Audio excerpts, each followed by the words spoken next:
Autumn 2010 was an exciting and entertaining season for Intelligence Squared, with expert panels discussing some of the most important issues shaping the world today.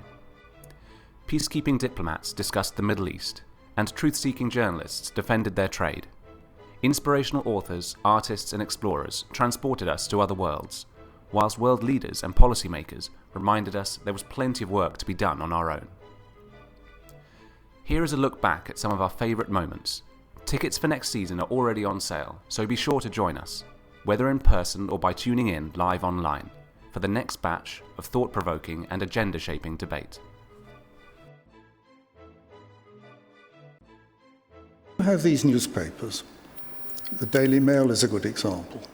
They think, or their editor, Mr. Dacre, thinks, he has the right to pillory individuals if they do something he doesn't approve of. In my case, he said that I was guilty of, quote, unimaginable depravity. Well, of course, it raises the interesting question of what, in Mr. Dacre's eyes, is ordinary depravity. And apparently, it's leaving the light on while you're doing it.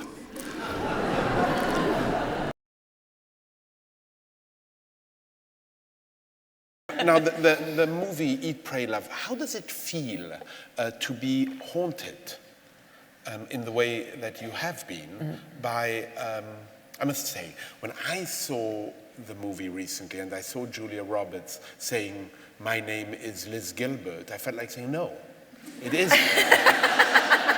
I'm sorry. I happen to know that Liz Gilbert, this is not right. But how does it feel to now be featured in that movie as Julia Roberts? Two things. One is that I was in the airport at JFK on my way to Europe 10 days ago, and this woman comes up to me, this very New York character, the sort that I'm really used to from having lived in New York for a long time, sort of little old lady with a perm, and she comes over with her friend and she says, "Excuse me, honey, I gotta ask you a question. Do you have something to do with Eat, Pray, Love?" And I said, "Yeah, I, as a matter of fact, do have something to do with Eat, Pray, Love." And she nudges her friend and she said, "See, I told you. That's that girl who wrote that book based on that movie." No? Peace is not the charade. The charade is the peace process.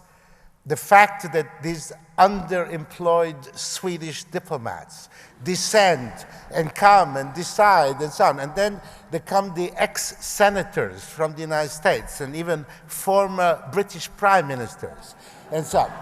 Now, what's happened throughout history? Is this how peace came about? No. It was war itself that brought peace. War is an educational process.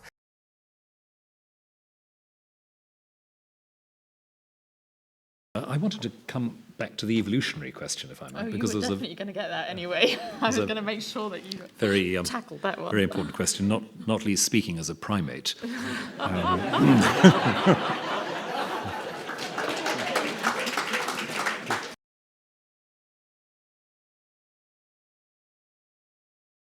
People running to the army and asking the army chief to do something, what does he do? There is no constitutional provision, yet people demand from him. And I know this, for 1 year I was the army chief before I took over the country. Or I wouldn't say I took over the country, I was handed over the country by the ex-prime minister. Well,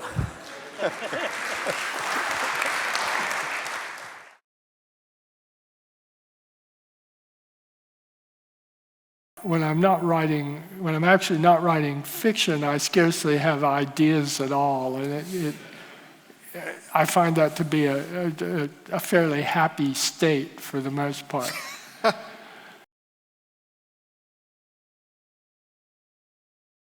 It should be our choice, not doctors, not family members, not a doctor, not a politician, not a member of parliament, but ourselves who make that decision. The fact that politicians have so far lacked the courage to discuss the issue is not a reason to say it shouldn't be discussed.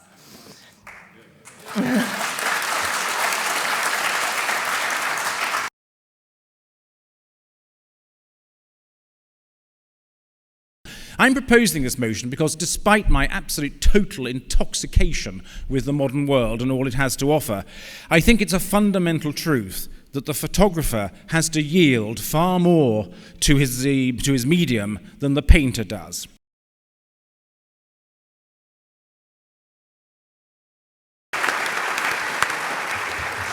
Ladies and gentlemen, the notion that Christians are being bashed in this country was somewhat refuted by the visit recently of a Christian leader from Rome.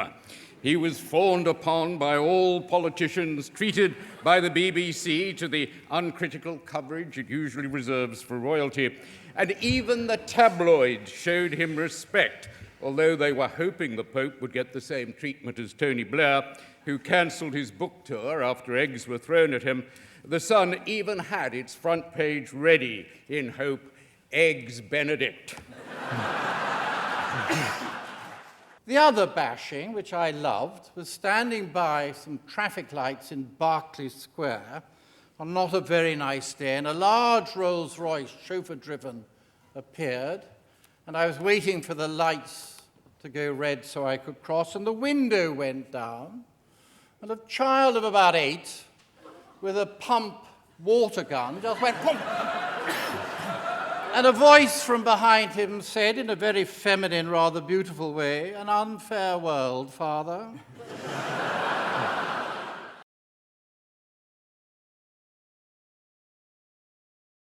It is my strong belief that the most groundbreaking contemporary art is not emerging from Asia, but it has already arrived. We have already emerged.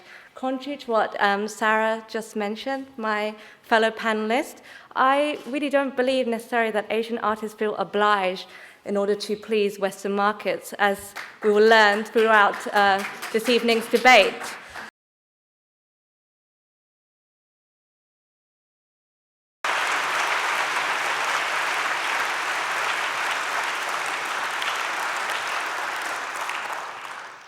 Being American and talking about politics and all, I sort of feel that the theme of tonight's program should be intelligence halved. We fought the establishment by growing our hair long and dressing like circus clowns. Professional politicians retain a certain youthful zest. Teddy Kennedy, he was the boyo right down to his last aged, disease-racked moment.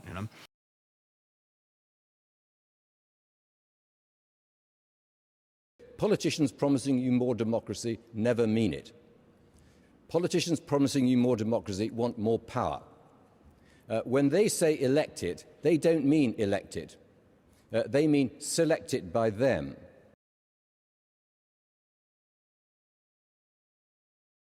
One of the statements that Paul Levy said is, meat is the best way of taking in concentrated calories.